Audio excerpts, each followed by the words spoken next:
अब हमारे पास है सूरत अनफाल आयत नंबर 1 तक 10। मैं अरबी में तिलावत नहीं करूँगी क्योंकि ऐसा हो सकता है कि मेरी जो अरबी है उसमें कोई गलती हो, ज़बर ज़ेर पेश की, तो अगर मेरे साथ आप लोग भी पढ़ेंगे तो उसमें भी गलती हो सकती है, तो ये हमारे हिस्से में गुनाह आएगा। आप किसी भी अच्छे से कारी की तिलावत सुन सकते हैं तो आपको समझ में आ जाएगी कि अल्फाज को अदायगी कैसे करनी है। वैसे मैं पढ़ लूँगी लेकिन मैं थोड़ा इसलिए इसको नहीं पढ़ रही कि मुझे लगता है कि मैं उस तरह से नहीं पढ़ सकती जिस तरह एक कारी जो पढ़ के सुना सकता है। ऐसा हो सकता है कि मेरे अल्फाज जो हैं वो उसमें कोई गलती हो और आप अगर मेरे साथ पढ़ेंगी अरबी में तो जो हमें गुनाह मिलेगा उससे। अगर आपकी ज़ात में कोई कमी है तो उसे तस्लीम कीजिए क्योंकि ये आपके लिए और आपके सामने वाले जो आपके साथ बैठे हैं उनके लिए बहुत आसानी का बायस बनती है। अपनी गलती को मान लेना आधे मसले का हल होता है। तो हम ऐसा करते हैं, आप किसी भी अच्छे कारी की, वैसे कारी अब्दुल बासित की तिलावत हमें बहुत पसंद है, हम उनकी अक्सर सुन लेते हैं। उनके लहजे में एक ठहराव है, एक ऐसा सुकून है कि बस दिल करता है कि बंदा सुनता ही रहे। तो आप अगर आपको कोई और कारी पसंद है तो आप उनकी भी सुन सकते हैं।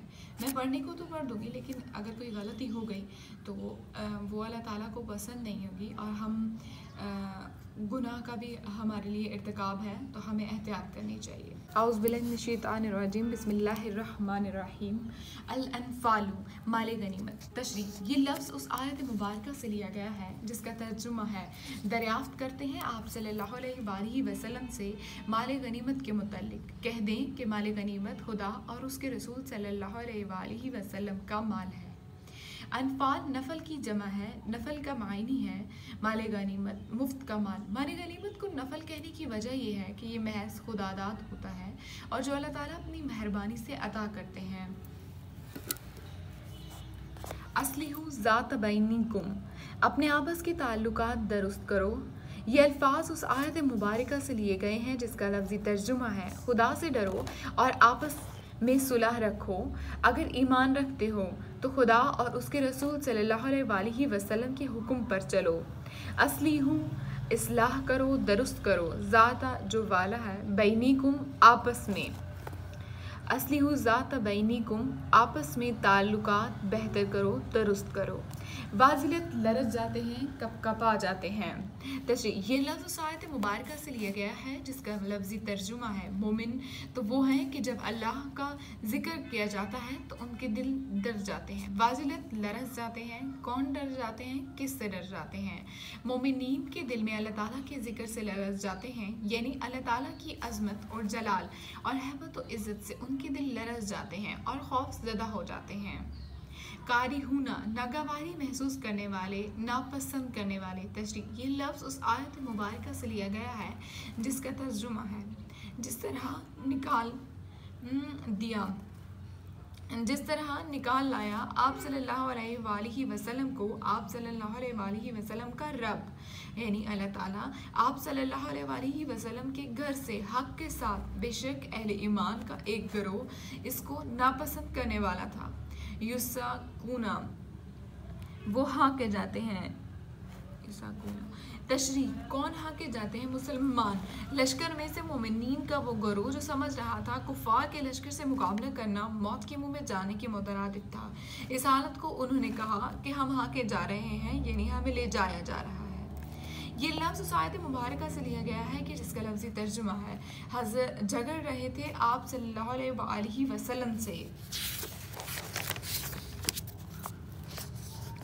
सच्ची बात में और उसके बाद कि वो ज़ाया हो चुकी थी। गोया वहाँ के जा रहे थे मौत की तरफ, दरअसल कि वो मौत को देख रहे थे। इहदा, एक, ये मुअन्निस का सीगा है। इहदा एक यानी हमारे पास ओनली वन, जिसे हम कहते हैं, ये इहदा के मायने हैं।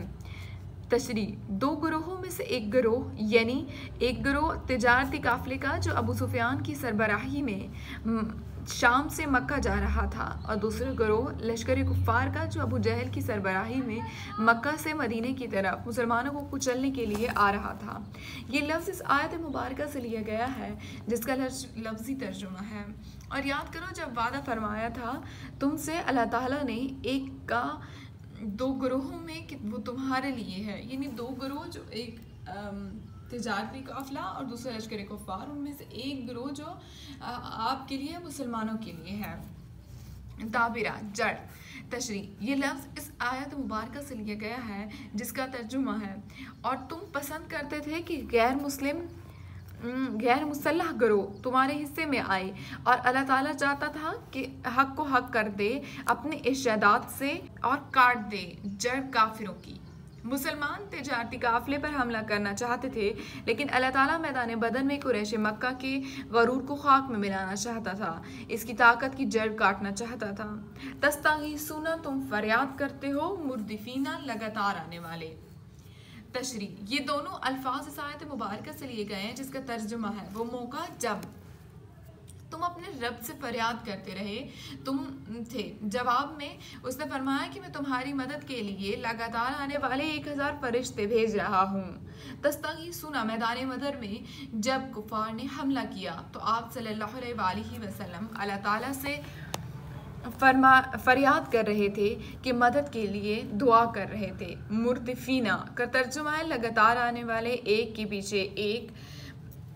हज़रत इब्ने अब्बास रज़ी ताला अन्हा इसकी लफ्ज़ की तशरीह में फरमाया हर फरिश्ते के पीछे दूसरा फरिश्ता यानी लगातार आ रहा था।